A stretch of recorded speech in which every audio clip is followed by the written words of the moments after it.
Ben and Sarah, welcome to the design process. Now, as you already know, living at the end of a cul-de-sac results in having a very strange block and lots of different angles, and particularly probably the house to the north side of you is probably biggest object here. Now, I've put together a couple of concepts. So pool, I've changed the entertaining space, and I've created a space for future use for Oliver. So off the kitchen, off the living areas, I've extended this decking all the way to the boundary. I've put in a nice stone wall. I really want to hide that fence. New roof line, as you can see, skylights. I'm really conscious of skylights. There's a barbecue down the back there. I'm going to keep that garage door, but I actually want to put a sliding screen, a nice feature sliding screen in front of it. So this is the views looking out into that space there.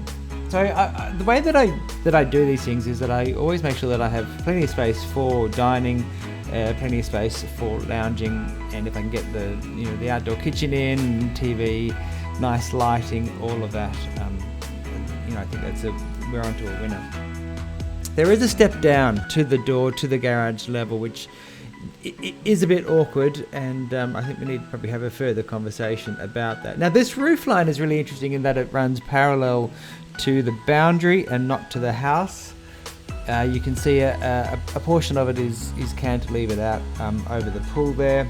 The pool is 8 by 4 meters. I've cut this corner off, put some steps in the ledge there, and it runs parallel with the house.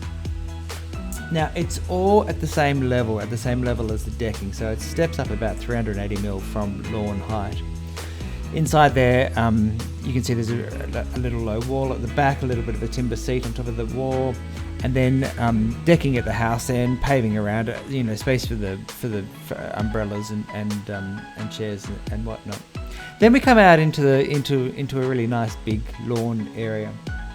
This fencing will run all the way to the boundary here. The back garden in this configuration, there's plenty of lawn space. Up where the cubby is at the moment, there is a 2-meter easement, which is pretty much where that lawn and the garden bed meet at the end here. So plenty of room for playing ball games. The trampoline can go in. And this is the structure that I'm proposing for Oliver in the future. So it sits parallel with the back of the house.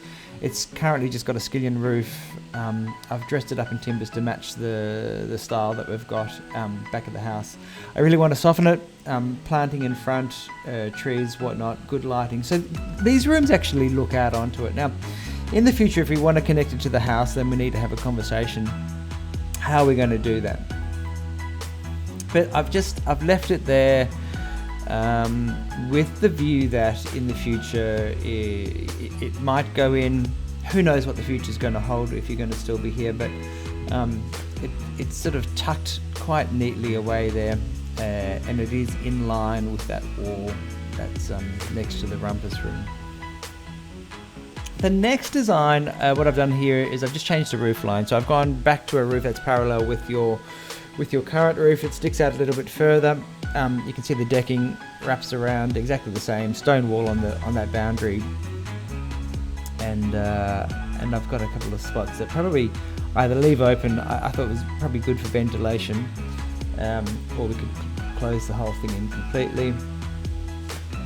Again, nice big wide entertainment space that wraps around the pool and looks out over the pool. And in this particular case, the pool steps down 2 steps to get to the paving level around the pool. Now that paving level is back at lawn level at the moment.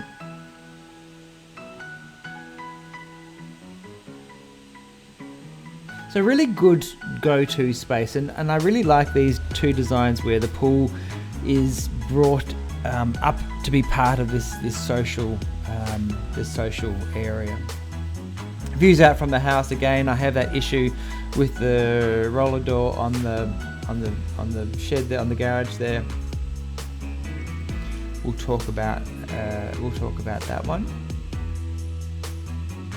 The pool, again, it's exactly the same pool. All I've done in all of these concepts is just taken the same pool and just moved it around. So it's 8x4 minus that little corner. So you can see there's plenty of space for just room inside the pool area. I always like to draw in a couple of day beds and an umbrella. And again, lawn space is ample here. I've drawn in hedges. I'm not too worried about all the plants at this stage. The space for Oliver, I've actually put a little decking out the front of it, so you can access either doors in the front here, or they could be windows. I thought eventually it would be really nice to have this, if it's going to be his space, then to have it not isolated, to have it separated, I think could be a good thing. Look, inside I've plonked in a couple of pieces of furniture, a bed and lounge TV. Down the end there is a bathroom. So we need to sort all of this out. Make sure that everything is covered. Wardrobes, just everything that you want it to be. So there is a little bit of space for this to grow and to alter and change. It has a nice outlook, plenty of light, and really quite a comfortable dwelling. Now this one I've pushed the pool right to the back as far as I can go, and what has resulted with this is that it's kind of left this weird shaped lawn that wraps around it, and it's a little bit clunky. So I've gone right up to the easement line. The pool hasn't come back that far, but I've increased the size of the paving. The pool fencing here needs just a little bit of alteration. It will actually run out to the boundaries. And what this design does, and I really wanted to talk to you about this concept, is that it removes the pool from that decking space, and the decking space now just looks onto the lawn area. And you can see there I've wrapped steps all the way around the front of that decking.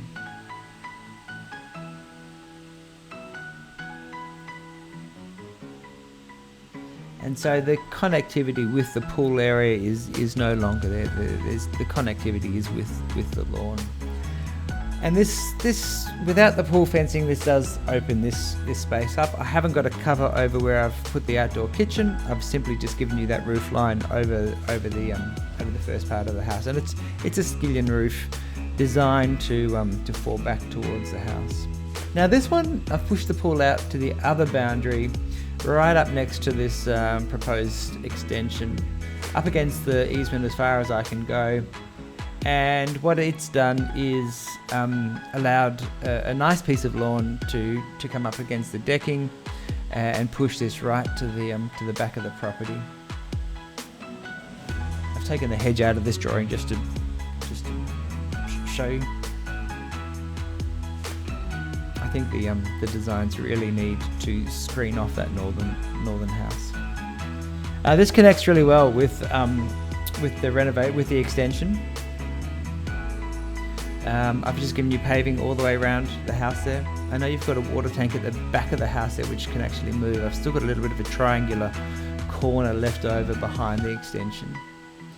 And if you want to connect that to the house, I reckon that's a pretty simple solution. Either one of the kids' bedrooms has got an altar, which might be Oliver's in the future, or the rumpus room or something like that. Yeah, I don't think that's going to be a big deal.